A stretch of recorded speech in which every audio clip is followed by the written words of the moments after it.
हमारी पार्टी का ये मानना है कि संसद के वर्तमान सत्र के दौरान दोनों सदनों के रिकॉर्ड संख्या में लगभग 150 विपक्षी सांसदों का निलंबन होना सरकार व विपक्ष के लिए भी कोई गुड वर्क व अच्छा कीर्तिमान नहीं है।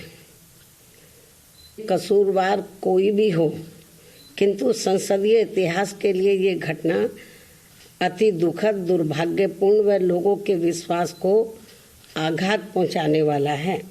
और इसी दौरान माननीय राज्यसभा सभापति का संसद परिसर में निलंबित सांसदों द्वारा मजाक उड़ाने का वीडियो वायरल होना भी अनुचित व अशोभनीय है। इस प्रकार से सरकार और विपक्ष के बीच जबरदस्त मतभेद, तनाव व टकराव वाली घटनाओं से देश के लोकतंत्र एवं संसदीय परंपराओं को शर्मसार होने से बचाना बहुत जरूरी है। साथ ही विपक्ष विहीन संसद में आम जन के हित से जुड़े देश व आम जनहित से जुड़े अति महत्वपूर्ण विधेयक पारित होना भी ये अच्छी परंपरा नहीं है। और यहाँ विश्व के सबसे बड़े लोकतंत्र तथा परम पूज्य बाबा साहब डॉक्टर भीमराव अंबेडकर द्वारा निर्मित यहाँ पवित्र संविधान, संसद व अच्छी संसदीय परंपराओं को बचाने की जिम्मेवारी किसी भी एक की नहीं है, बल्कि सभी की है और जिसे सभी को मिलकर निभाना चाहिए। इतना ही नहीं, बल्कि अभी हाल ही में संसद की सुरक्षा में जो सेंध लगाई गई है, ये भी कोई ठीक नहीं है। ये अति गंभीर व चिंतनीय भी है और इस मामले में सभी को मिलकर संसद की सुरक्षा की तरफ विशेष ध्यान देना चाहिए। एक दूसरे पर आरोप प्रत्यारोप लगाने से काम नहीं चलेगा,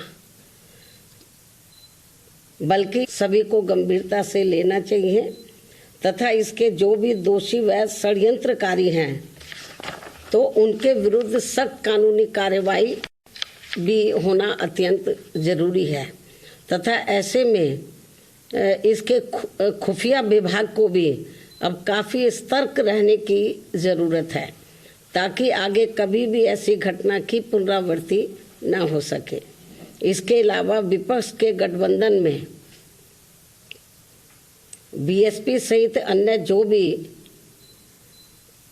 पार्टियां शामिल नहीं हैं,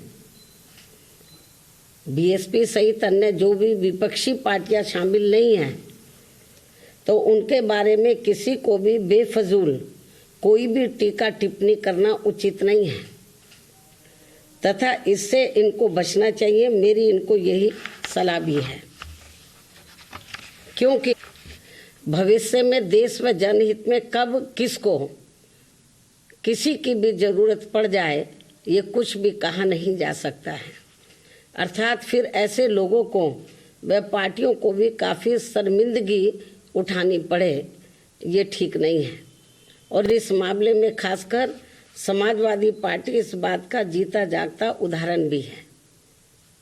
इसके अलावा यहाँ मैं ये भी कहना चाहूँगी कि हमारी पार्टी पूर्ण रूप से धर्मनिरपेक्ष पार्टी है और यहाँ अपने देश में विभिन्न धर्मों को मानने वाले लोग रहते हैं तथा उनके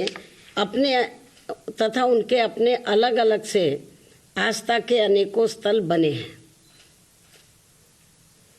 जिन सभी का हमारी पार्टी हमेशा सम्मान करती रही है और आगे भी करती रही। इस क्रम में यूपी के अयोध्या में नवनिर्मित राम मंदिर का जो अगले महीने उद्घाटन होने के लिए जा रहा है, तो उसका हमारी पार्टी को कोई भी ऐतराज नहीं है।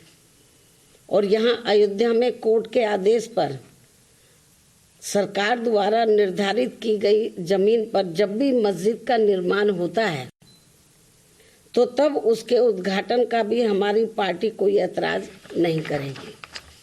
अर्थात हमारी पार्टी सभी धर्मों के स्थलों का पूरा सम्मान करती है, लेकिन पिछले कुछ वर्षों से इसकी आड़ में जो राजनीति की जा रही है, जो घिनौनी राजनीति की जा रही है, ये अति दुखद व चिंतनीय भी है, जो नहीं होना चाहिए, क्योंकि इससे अपना देश कमजोरी होगा, मजबूत नहीं, तथा इससे लोगों में आपस में नफरत पैदा होती है, जो ये कतई भी उचित नहीं है।